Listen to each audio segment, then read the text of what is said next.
వీక్షకులందరికీ నమస్కారం. మార్చి నెలలో ద్వాదశ రాశుల వారికి ఏ విధమైనటువంటి ఫలితాలు కలగబోతున్నాయో ఈ వీడియో ద్వారా తెలుసుకునేటువంటి ప్రయత్నం చేద్దాం. క్రోధీనామ సంవత్సరంలో చిట్ట చివరి మాసం ఈ మార్చి నెల. ఈ పాల్గొన మాసంలో గ్రహ సంపత్తిని గనక మనం పరిశీలనం చేస్తే గురుడు వృషభ రాశి యందు సంచారం చేస్తూ ఉన్నారు. మిథునమందు కుజుని యొక్క సంచారము కొనసాగుతూ ఉన్నది. కన్యారాశి యందు కేతుగ్రహం సంచారాన్ని ఆయన కొనసాగిస్తూ ఉన్నారు.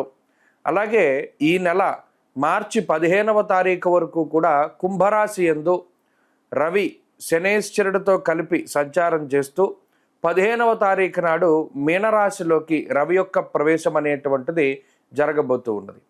అలాగే ఈ మాసం చివరిలో 29వ తారీఖున శనేశ్వరుడు తన యొక్క స్వక్షేత్రమైనటువంటి కుంభరాశిని వదిలిపెట్టి మీనరాశిలోకి ఆయన యొక్క సంచారాన్ని ప్రారంభం చేస్తారు.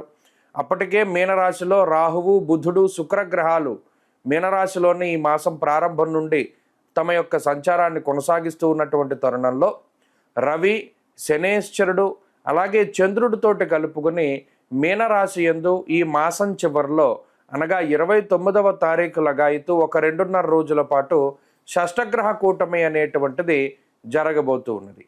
ఒక 2.5 రోజుల తర్వాత అనగా ఏప్రిల్ 1వ తారీఖు నుండి చంద్రుడు మారిపోవడంతో ఈ షష్టగ్రహ కూటమి వల్ల పంచగ్రహ కూటమి కింద తగ్గుతుంది. ఆ తదుపరి కొన్ని రోజులకి శుక్రుని యొక్క మార్పుతోటి 4 గ్రహాల యొక్క కూటమిగా ఉంటుంది. ఆ తర్వాత దాదాపుగా మీనరాశిలో శని రవులు మాత్రమే మిగులుతారు ఈ మాసం చివరికి, అలాగే ఈ మే నెల వచ్చేసరికి. అయితే ఈ షష్టగ్రహ కూటమికి సంబంధించిన వీడియోలు ఆల్రెడీ మనం చేయడం జరిగింది. ఇప్పుడు ప్రత్యేకించి ఈ మార్చి నెలలో ఈ ద్వాదశ రాశుల వారికి మరి ఇటు రవి కానీ శనేశ్వరుని యొక్క మార్పు కానీ తీవ్రమైనటువంటి ప్రభావాన్ని చూపించేటువంటి ఈ నెలలో ద్వాదశ రాశుల వారికి ఏ విధమైనటువంటి ఫలితాలు కలగబోతున్నాయో మనం ఇప్పుడు ఈ వీడియో ద్వారా క్లుప్తంగా తెలుసుకుందాం. కన్యారాశి వారికి ఈ మార్చి నెలలో మిశ్రమమైనటువంటి ఫలితాలే గోచరిస్తూ ఉన్నాయి. అయితే ఈ మాసంలో షష్ఠస్థాన స్థితి శనేశ్వరుడు ఇంతకాలం యోగిస్తూ వచ్చారు. ఇది చివరి మాసం. ఈ మాసం తర్వాత నుండి శనేశ్వరుని యొక్క అనుకూలత ఈ కన్యారాశి వారికి ఉండదు. అలాగే 15వ తారీఖు వరకు రవిగ్రహం తాలూకు ఆనుకూల్యత ఈ రాశి వారిలో కనబడుతూ ఉన్నది. ఆ తదుపరి రవి కూడా 7వ స్థానంలోకి వెళ్ళిపోతారు.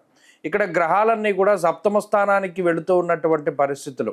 సప్తమంలో రవి, బుధ, శుక్ర, రాహు, శనేశ్వరులు ఇత్యాది గ్రహాలన్నీ కూడా ఇప్పటికే సప్తమంలో రాహు, బుధ, శుక్రులు ఉన్నారు. అయితే ఇక్కడ 7వ స్థానంలో ఉండేటువంటి గ్రహాలు ఎక్కువగా స్వదేశాల్లో ఉన్నటువంటి వారి కంటే విదేశాల్లో ఉండేటువంటి వారికి అనుకూలంగా ఉంటాయి. అంటే ఏదో చదువు మీదో ఉద్యోగం కావాలనో వేరే దేశానికి వెళ్ళినటువంటి కన్యారాశి వారు అక్కడ స్థిరపడడానికి, అక్కడ ఉద్యోగం లభించడానికి, లేదా అక్కడ చదువు పరంగా మంచి ఫలితాలు సాధించడానికి వాటికి కూడా ఎక్కువ అవకాశాన్ని కల్పిస్తూ ఉంటుంది ఈ గ్రహస్థితి. అలాగే దూర ప్రాంత సంచారం చేయడానికి, ఉన్నతమైనటువంటి ఉద్యోగాన్ని సాధించాలి, ప్రభుత్వ ఉద్యోగాన్ని సాధించాలి అనుకునేటువంటి వారికి ప్రోత్సాహకంగా ఈ గ్రహస్థితి ఉంటుంది. ఈ మాసంలో ప్రత్యేకించి 15వ తారీఖుకు ముందు రవిగ్రహము, అలాగే ఈ మాసంలో శనేశ్వరుడు, గురుబలం ప్రధానంగా ఈ రాశి వారిని ముందుకు నడిపిస్తూ ఉన్నటువంటి బలాలుగా చెప్పవచ్చును.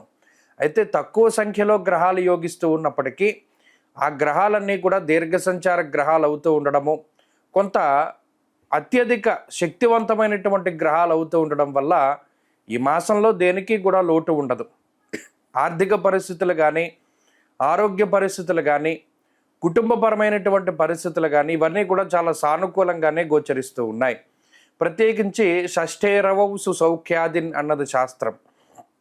అలాగే ధనధాన్యాది వృద్ధించ స్త్రీపుత్ర సుఖవర్ధనం అనేటువంటి శాస్త్రవచనం ప్రకారం అటు సంతానాభివృద్ధికి గ్రహస్థితి ఉపయోగపడుతుంది, ఆర్థికాభివృద్ధికి ఉపయోగపడుతుంది, శత్రునాశనానికి, అలాగే ఎవరైనా ఒక నూతనమైనటువంటి గృహాన్ని కొనుక్కోవాలి లేదా కట్టుకోవాలి అనుకునేటువంటి వాళ్ళందరికీ కూడా ఈ గ్రహస్థితి చాలా మంచి ఫలితాలను ఇస్తూ ఉంటుంది. అలాగే ప్రత్యేకించి 15వ తారీఖు దాటిన తర్వాత ఉన్నటువంటి గ్రహస్థితులు కొంత మిశ్రమంగా గోచరిస్తూ ఉన్నాయి. ఇందాక చెప్పుకున్నట్టు స్వదేశాల్లో అంటే ఏ దేశంలో అయితే వీరు పుట్టారో ఆ దేశంలోనే జీవిస్తూ ఉండేటువంటి వాళ్ళకి మిశ్రమమైనటువంటి ఫలదాత, దేశాంతరవాసాలు చేసేటువంటి వారు అంటే ఓ దేశంలో పుట్టి ఇంకో దేశంలో ఉండేటువంటి వాళ్ళకి మాత్రం 15వ తారీఖు దాటాక మంచి జరుగుతుంది. ఇంకో విషయం ఏంటంటే వైవాహిక జీవితానికి సంబంధించినటువంటి విషయాలు ప్రభావితం చెందుతాయి. అనగా జీవిత భాగస్వామికి ఏదైనా ఉద్యోగం కోసం ప్రయత్నం చేస్తూ ఉంటే ఆ ఉద్యోగం లభించడం, స్థానచలనం కలగడం, ఇలా కొంత కుటుంబానికి దూరంగా ఉండేటువంటి పరిస్థితులు కూడా ఈ గ్రహస్థితి పరంగా ఏర్పడడానికి అవకాశం ఉంటుంది. అలాగే ఇందాక చెప్పుకున్నట్టు ఆర్థిక ఇబ్బందులు ఉండవు, అనారోగ్య సమస్యలు ఉండవు, కొంత మానసికమైనటువంటి అలజడి ఉంటుంది. అంతేకాక గతంలో ఉన్నటువంటి సౌకర్యవంతమైనటువంటి జీవన విధానం అనేటువంటిది ఉండదు. కొంత సౌకర్యాలు అవి తగ్గుముఖం పడతాయి. కొంత కష్టసాధ్యమైనటువంటి జీవనాన్ని కూడా కొంత లీడ్ చేయవలసి ఉంటుంది.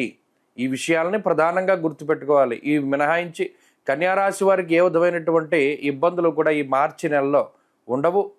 ప్రత్యేకించి గురుబలం ఉన్నటువంటి కారణం చేత అటు దైవికంగా కొన్ని పుణ్య కార్యక్రమాలు ఆచరిస్తూ ఉండడం, తీర్థయాత్రలు, దైవ దర్శనాలు, అలాగే పుణ్య కార్యక్రమాలని ఆచరిస్తూ కులాచారాలను పాటిస్తూ ముందుకు వెళ్ళేటువంటి పరిస్థితులు ఈ రాశి వారిలో ప్రధానంగా ఉన్నాయి. కన్యారాశి వారు ఈ మాసంలో మరింత అనుకూలమైనటువంటి ఫలితాలని సాధించడానికై ఎక్కువగా విఘ్నేశ్వరుని యొక్క ఆరాధన చేస్తూ ఉండడం చెప్పదగినటువంటి సూచన. ఈ మాసంలో సంకష్టహర చతుర్థి వ్రతాలు కానీ, చవితి రోజున చేసేటువంటి ఉపవాసాలు కానీ, విఘ్నేశ్వరుని యొక్క సహస్రనామ స్తోత్రాలు కానీ మంచి ఫలితాలని ఇస్తాయి. మార్చి నెల 29వ తారీఖు లగాయతు మే 21వ తారీఖు వరకు దాదాపుగా 53 రోజుల పాటు శని రాహువుల యొక్క యుతి మీనరాశి యందు, అందున పర్టికులర్గా పూర్వభాద్ర నక్షత్రం 4వ పాదంలో ఈ 53 రోజుల పాటు శని రాహువుల యొక్క కంజంక్షన్ అనండి, యుతి అనండి, కలయిక అనండి, ఏదైనా సరే ఈ 2 గ్రహాలతో పాటు అంటే ఇక్కడ షష్టగ్రహ కూటమి కూడా జరుగుతోంది. కానీ మిగతా గ్రహాల యొక్క కలయిక కన్నా శని రాహువుల యొక్క కలయిక, ఈ శని రాహువులతో పాటుగా రవి కూడా మీనరాశిలో ఉంటూ ఈ 3 గ్రహాల యొక్క కలయిక తీవ్రమైనటువంటి ప్రభావాన్ని చూపించబోతూ ఉన్నది. అయితే ఇది ప్రకృతి పరంగా ఇబ్బంది పెడుతూ ఉంటుంది. ఈ షష్టగ్రహ కూటమి వల్ల ప్రకృతి పరంగా వచ్చేటువంటి విపత్తుల గురించి మనం ఆల్రెడీ ఒక వీడియో చేశాం, అది డిస్క్రిప్షన్లో ఉంది. అయితే ఇప్పుడు చేస్తున్నటువంటి ఈ వీడియో ప్రత్యేకించి ద్వాదశ రాశుల వారికి శని రాహువుల యొక్క యుతి వల్ల వచ్చేటువంటి విపరీతమైనటువంటి ఫలితాలు ఏమిటి, ఇందులో కొంతమంది విపరీతంగా లాభపడేటువంటి సందర్భాలు ఉన్నాయి. ప్రత్యేకించి శని రాహువులు కలిసి యోగిస్తే ఓవర్ నైట్ స్టార్స్ అని చేస్తారు ఆ 2 గ్రహాలు కూడా. అంటే ఎలా ఉన్నవాడైనా, ఉదాహరణకి చూడండి, ఈ కుంభమేళాలో కొంతమంది అలాగే ఓవర్ నైట్లో స్టార్స్ అయ్యారు. అంతా పీక్లో శని రాహువులు యోగిస్తే స్టార్డమ్ వస్తుంది. అది ఏదైనా సరే అంటే ఆర్థికంగా ఉపయోగపడుతుంది, లేకపోతే ఇంకోటి అది ప్రయోజనాన్ని పక్కన పెడితే అంత విపరీతంగా యోగిస్తారు. అలాగే శని రాహువులు ఇబ్బంది పెడితే అంతగానో ఇబ్బంది పెట్టేటువంటి పరిస్థితులు ఉన్నాయి.